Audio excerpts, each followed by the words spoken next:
Androgenetic alopecia, also known as male pattern baldness or pattern hair loss, happens to most men as they age and probably also happens to about half of women as they age. Finasteride is one of the most popular and effective medicines for treating it in men. Finasteride works by preventing conversion of testosterone to dihydrotestosterone. Serenoa repens, more commonly called saw palmetto, is thought to work by a similar mechanism.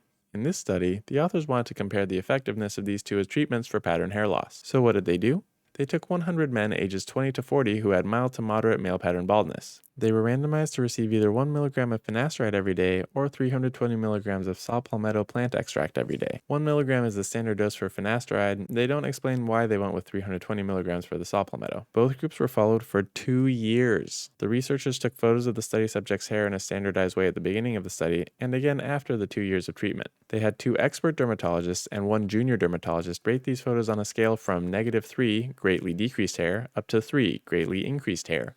It did have a few minor complaints on the methods, but overall, they were strong enough that we can probably take the study results at face value. So what were the results?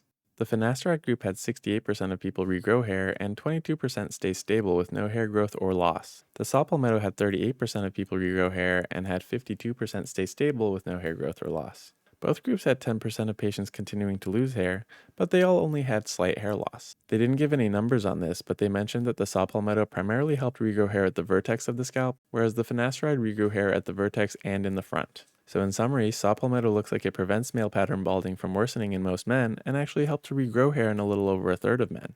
The medication finasteride came out on top in this one though, with 68% of men regrowing hair. This means saw palmetto might be a reasonable option for people who can't use something like finasteride or for people who strongly prefer a more natural option. Talk to your doctor about it if you decide to try it. Link to the study is in the description. If you learned anything today, please hit the like button to help us grow. If you're interested in other supplements that might help with hair loss, check out this next video.